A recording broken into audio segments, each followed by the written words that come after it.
Welcome to our renovation project. Now I'm going to show you the sort of layout plans, costs, and walk you through day by day what's going on and where we're at with the project. Now the layout, we're downstairs obviously, we've got a kitchen here, kitchen, and we are taking this wall down. Now this wall goes into the dining room here, so this wall will be gone, so we'll have a walkway through into the kitchen and breakfast bar.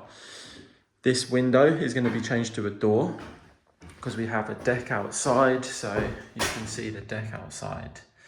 We are also going to be putting a downstairs toilet here, which is going to be 150 centimeters deep and 1 meter wide.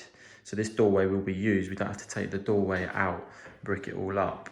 So that's the plan there. We're also going to be taking the chimney out as well. Now we've been speaking to the structural engineer. I've got all the costs and everything for all of this.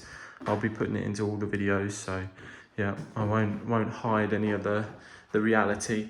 So yeah, that's coming out here and upstairs. And then if we go into the lounge, we can see that the lounge is, yeah, it's all being torn apart. But yeah, this is the lounge, so good size. We wanted to keep the lounge separate. With talk of this wall going, but I think at some point you want it to be, nice and cozy in your lounge and separated somewhat. So let's talk about what's being done. So we'll go for electrics first. So we're having new sockets. So we've got socket here, socket. And we are also having the plumbing done. So there was a small radiator here. They were proper old school radiators. There was one there, yeah. And there was one here. They were probably about 60 wide, 60 centimeters. Now we're changing that for a big one over here, a 1.6 meter that's going at the back. We were going to do a potentially one in the bay, but honestly, they're like £600, £500-600 for those. So yeah, it was a bit of a cost, to be honest. Because yeah, 600 quid for a radiator. I was like, no thanks, I'm all right. So that's all going well, but there's lots to be done because obviously we needed to check all the routing for the current plumbing and electrics. So if we come into the lounge, we can see we've got some floorboards up. Obviously we check in where everything is so we can route everything. Excuse me. And we are basically in the end going to run new pipes from the boiler for the radiators down here. So that means a new pipe that's coming under, and it will go here because there's so many joins and connections because there was 2 radiators in the lounge. All the pipes are sort of all over the place, so we would just be building on something that had loads of junctions. So in the end we just said, well, we can take it out and we can redo it. So new radiator, 1.6 meters, new radiator in the other room, 1.6 meters, and in the hallway as well, this one went and we're replacing like for likes. This is a 80 centimeter wide. All the radiators are 60 centimeters deep as well. So that's where we're at with the radiators. And if I consult my list, that cost a grand total of for the plumbing. So that's all the pipes, the radiators, etc., of £672.38p. Now £210 was each for the radiators, so the 1.6 meter radiators. So £180 for the actual radiator, a type 22 radiator that is, and it was £30 for the valves. Now we're going for valves that are essentially corner valves. They go into the wall, so they don't go into the floor, so it will look like they're floating essentially. But that's the plumbing cost. We also, in that plumbing cost, we got 100 meter roll of 15 mil pipe, all the connectors for the pipes, straight couplers, corners, T's, everything.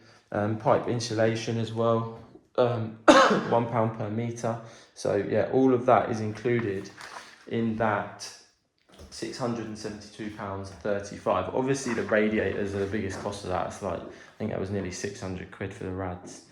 So that's where we are with the plumbing.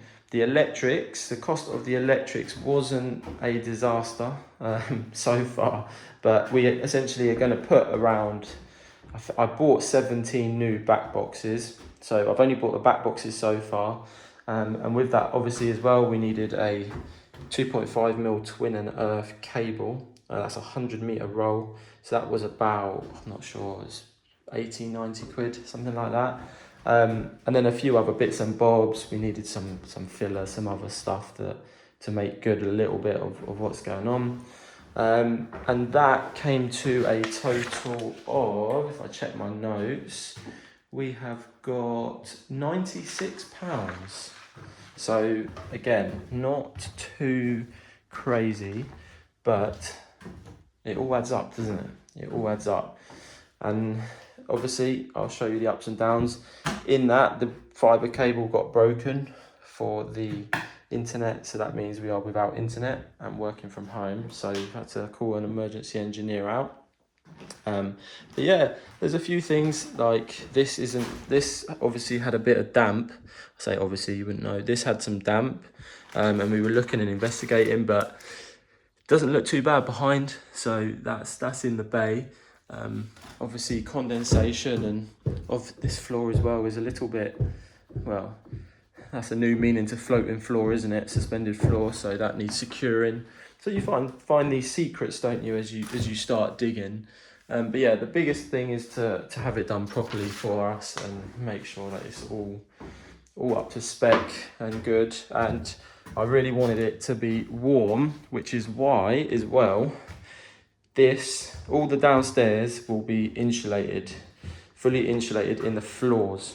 So obviously UK floors, not all homes, but a lot of homes of this age have a floating floor or a suspended floor, if you like. So you can see down here that there is a gap of like, 2-3 foot in places, and that allows air to circulate underneath. And what you have is air bricks outside. So there's basically a little, there's bricks that allow air in quite low, so air can travel underneath and keep everything dry, and it can aerate. But what that also means is you get drafts under the floor.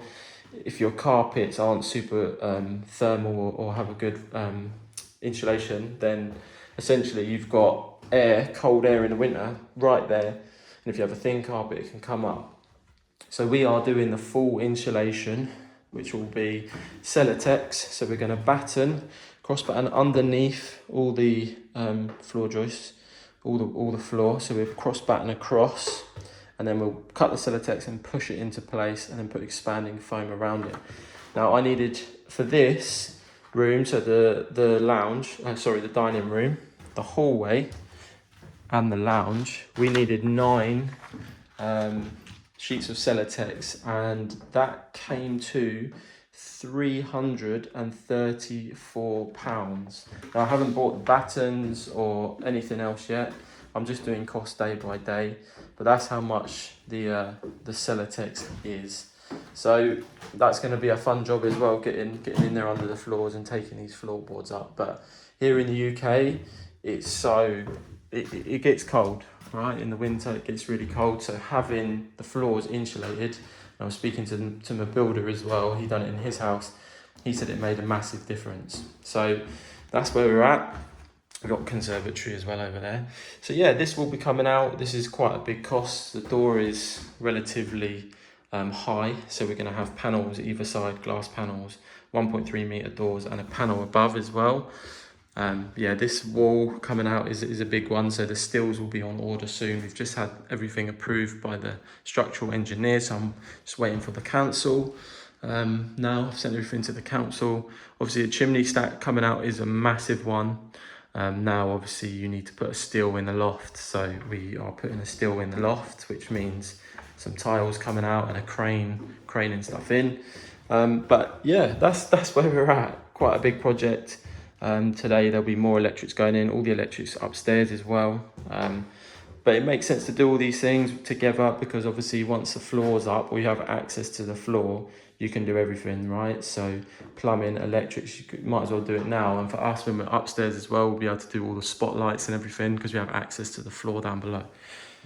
So that is day 1 of the renovation. Ask any questions down below. I did plan to do a fully structured, fully edited video, but there's quite simply not enough time with all this going on. So hope you enjoyed, and I'll see you in the next one.